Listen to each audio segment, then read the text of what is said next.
Assalamualaikum warahmatullahi wabarakatuh. Hari ini kita memasuki materi baru, yaitu pengesahan Undang-Undang Dasar Negara Republik Indonesia tahun 1945. Jadi sebelumnya kita memasuki materi perumusan Undang-Undang Dasar.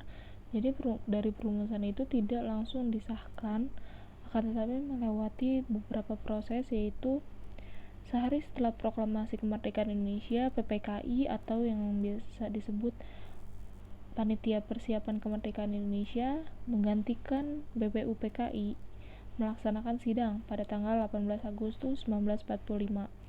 Jadi sehari setelah proklamasi. Dalam sambutan pembukaan sidang, Insinyur Soekarno sebagai Ketua PPKI mengatakan dengan penuh harap, saya minta lagi kepada tuan-tuan sekalian supaya misalnya mengenai hal Undang-Undang Dasar sedapat mungkin kita mengikuti garis-garis besar yang telah dirancangkan oleh Doritsu Zunbito Sakai dalam sidangnya yang kedua. Perubahan yang penting-penting saja kita adakan dalam sidang kita sekarang ini. Urusan yang kecil-kecil hendaknya kita kesampingkan agar supaya kita dapat mungkin pada hari ini pula telah selesai dengan pekerjaan menyusun Undang-Undang Dasar dan memilih presiden dan wakil presiden. Itu diucapkan oleh Insinyur Soekarno pada saat pembukaan sidang. Dari harapan yang telah disampaikan oleh Insinyur Soekarno, mendapat tanggapan baik dari para anggota PPKI. Lalu selanjutnya ada Muhammad Hatta telah menjalankan tugasnya, memimpin jalannya pembahasan rancangan Undang-Undang Dasar dengan cepat. Lalu pembahasan rancangan undang-undang menghasilkan naskah pembukaan dan batang tubuh. Dan yang terakhir, Undang-Undang Dasar ini dikenal dengan sebutan Undang-Undang Dasar Negara Republik Indonesia tahun 1945. Dan melalui Berita Republik Indonesia tanggal 15 Februari 1946, setahun setelahnya, penjelasan Undang-Undang Dasar menjadi bagian dari Undang-Undang Dasar 1945. Jadi di dalam buku kalian di halaman 70 terdapat risalah sidang PPKI yang dapat kalian baca.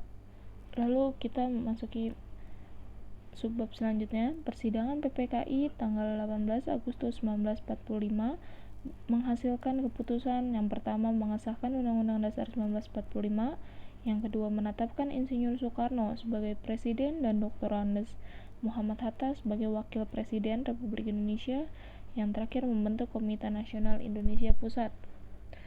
Lalu sidang PPKI telah melakukan beberapa perubahan rumusan pembukaan Undang-Undang Dasar, naskah Piagam Jakarta, dan rancangan batang tubuh UUD hasil sidang kedua BPUPKI.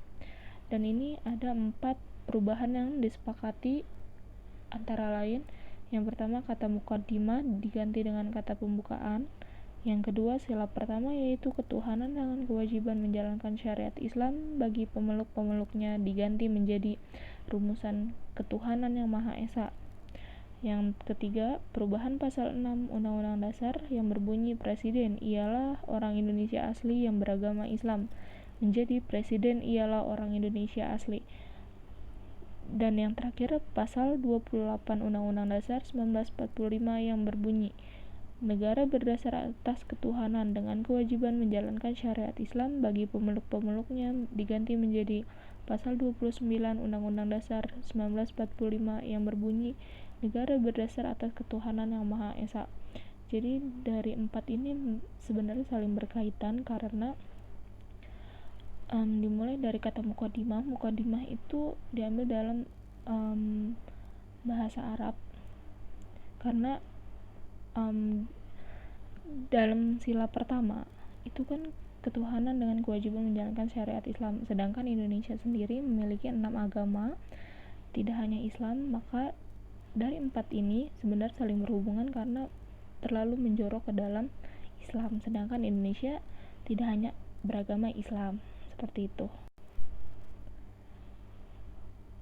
Jika ada yang ingin ditanyakan, bisa bertanya secara langsung melalui Google Classroom atau via chat kepada Miss. Sekian dari Miss. Assalamualaikum warahmatullahi wabarakatuh.